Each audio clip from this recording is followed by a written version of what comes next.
अगं काय काय झालं ग तुला? काय झालं तुला? प्रसाद, अहो सदानंदराव या हे बघा काय झालं. तिच्या डोळ्यात गुलाल गेलेला आहे.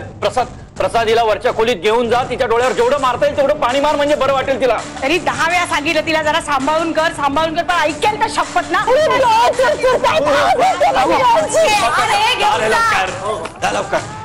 अरे बाबा, ते संजना कशी? हा ती येऊक नाही बरोबर? अगं नाही ती तिकडे माझी एक आत्या राहते, तिच्या बरोबर राहते. त्या दोघींचं इतकं छान जुळलंय, ती म्हणाली तिच्या बरोबर काही दिवस राहते मग येईन परत. मजेत असा ना मग झाला तर.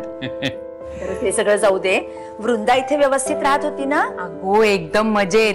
मी वृंदान तर ट्युशन घेऊन सुरुवात केली. ती प्रसादचं पण काय बाय चालू होता. वृंदा ट्युशन घेत होती इथे? मग म्हणजे चला, माझी लेक खऱ्या अर्थाने संसाराला लागली. मग अगदी निगोतीने चालला हा गो संसार. मी आता तर काय लॉटरीच लागली हा तिका. अगो बंगलेवाली झाली अगो आपली वृंदा. तुम्ही मला काय विचारताय काय झालं ते? बिंडोक पोरीला मी कालपासून सांगते, आई ग ही फरशी आहे ना जरा निसरडी झालीये, जरा सांभाळून चाल. 2दा मी घसरले. हिला विचारा ये सांग. हो बाबा, आईने सांगितलं होतं. तू आईचीच बाजू घेणार ग. काळजी करण्यासारखं काही नाहीये ना डॉक्टर? मिस्टर प्रसाद, तुम्ही एक काम करा, मी दिलेला ड्रॉप नियमितपणे त्यांच्या डोळ्यात घाला. लवकरच त्यांचा त्रास कमी होईल. आणि हो, त्यांच्या कमरेलाही मुका मार लागलाय. तोही त्रास कमी होईल. पण डोळ्यांचा त्रास मात्र कमी नाही झाला तर आपल्याला काही टेस्ट करावे लागतील. कोण आहे? मीच आहे. वृंदा आणि बाबाई आहे तिथे. कसं वाटतंय तुला? बरं वाटतंय ना आता?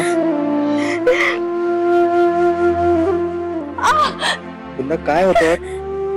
पाठ पण दुखतीये. तू अजिबात काळजी करू नकोस. अगं डॉक्टरांनी सांगितलंय ना, तुला स्पष्ट दिसणार आहे डोळ्यांनी. आता तू कमरेवरतीच पडलीस म्हणून तुझी कंबर दुखते आणि तुला उठता येत नाही, पण सगळं व्यवस्थित होईल ना, तू काळजी करू नकोस. वृंदा, तू पूजेला बसू शकशील ना? हो, मला दिसत पण नाहीये नीट आणि नीट बसवणार सुद्धा नाही. मग आता काय करायचं? काय करायचं म्हणजे पूजा नंतर करायची. काय झालं? वृंदा फोन उचलतच नाहीये. अरे बापरे, मग आता मी जाऊन बघून येऊ का काकू? तू राव, भाऊजींका जाऊन देस. कांता चोरके म्हणतात मला. पाहिलत ना, तुम्ही कितीही आटापिटा केलात तरी पूजेला मीच बसले. उद्या माझ्या प्रसादच्या आयुष्यातून पण तिला बाजूला करेल.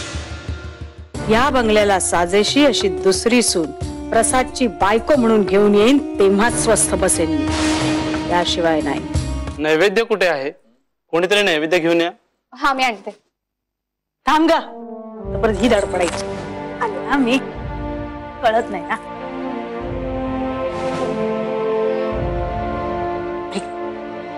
आत्ताच्या आत्ता वृंदाच्या रूम मध्ये जा. कशाला आता? ते सांगते ना तेवढं करायचं. धरून एक वृंदाच्या रूम मध्ये जा. तिथे ते ड्रॉप्स ठेवलेत ना डोळ्यात घालायचे, त्याचं नाव नीट लिहून घे आणि तशीच दुसरी बाटली औषधाच्या दुकानातून घेऊन ये. तिच्यासाठी एक बाटली आहे तिच्या. 5,000 रुपये हवेत की नको शॉपिंगला? सांगितलेलं काम केलं की लगेच पैसे देणार. आता